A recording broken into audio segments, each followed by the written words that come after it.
biologist Eric Orff with my New Hampshire Fish and Wildlife YouTube channel. Don't forget to subscribe and hit the like button.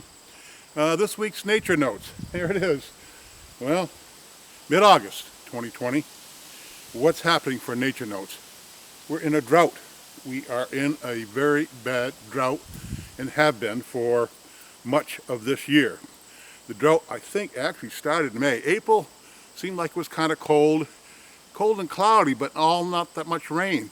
And I think I saw on the news that we were 3 to 5 inches shy of the average rainfall by this time of year. So yes, we are in drought conditions.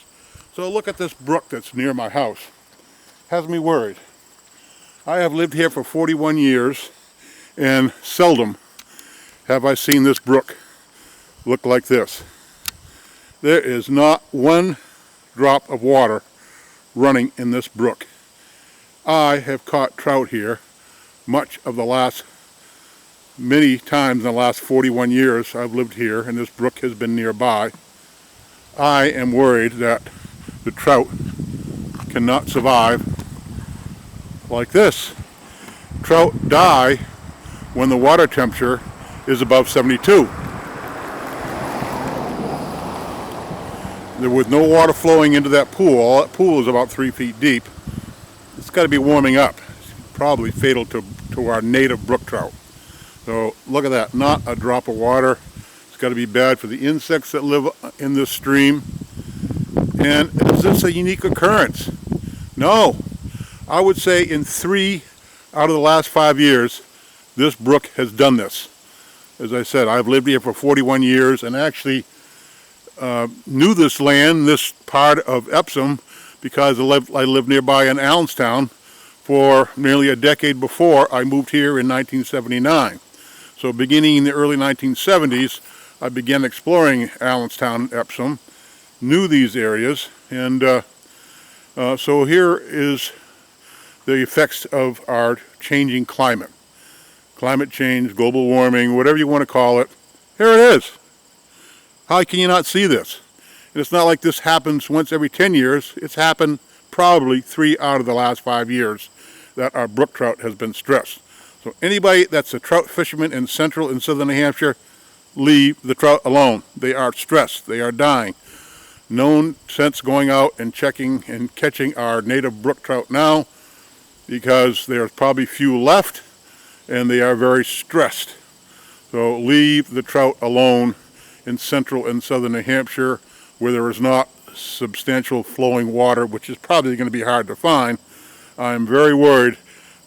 I have looked at 2 or 3 other brooks in Epsom within the last week or 2. They look exactly like this. They are dry. No water. Not good. What else is happening? Well, we've had a break in the heat the last couple of days. In fact, this morning I had a long sleeve shirt on, which I haven't had to wear in quite a while, because we've been in a heat wave now for, 3 weeks. Last week, this week in the 90s for 3 days in a row. I think Monday, Tuesday, Wednesday, another heat wave.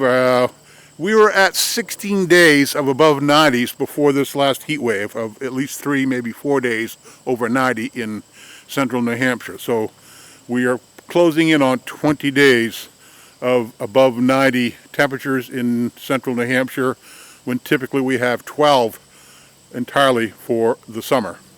So we are significantly above average on heat here in New Hampshire.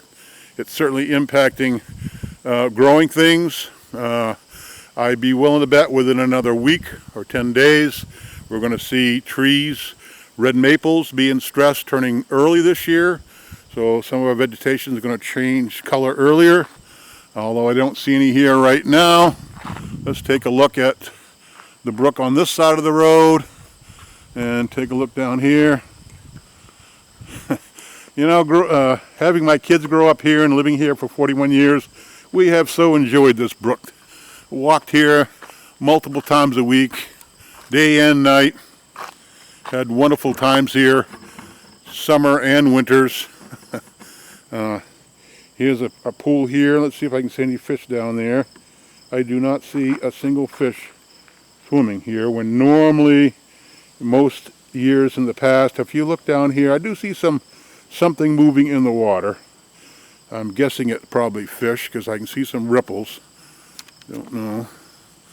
See anything there? See this? See the water rippling there? So something is alive there at least. But it certainly has me worried that this brook is completely dried up. What impact will that have? Not only on the fish, but the insects that live there, the things that depend on this brook.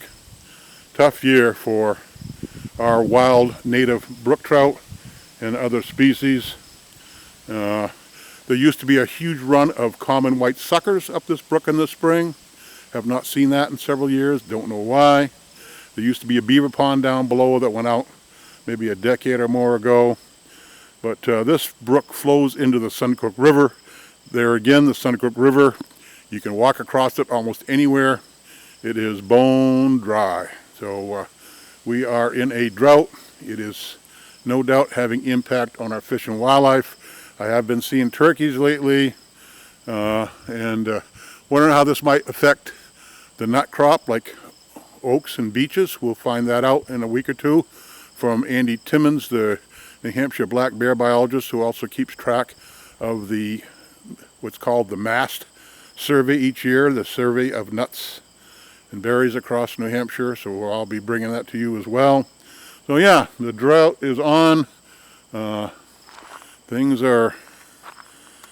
have heated up, but luckily cooled down this week. No hurricanes, no rain in the forecast of any amount of rain. It is dry, bone dry. Even though things are still green, although they cut the hay field across my house this week, and it has turned brown like it did in mid-June, the last time they chopped it. So we need some rain for the hay to come back, and for pastures to green up and stay green and feed the cattle, the dairy cattle. So yeah, we're in a drought, and I am worried about our native brook trout. Leave them alone if you can. No sense going out and catching them and stressing them even more here in central and southern New Hampshire. We are in a drought. It is not good for our fish and wildlife that I can see. Again, Eric Orff, New Hampshire Fish and Wildlife. Please hit the like button. Thank you.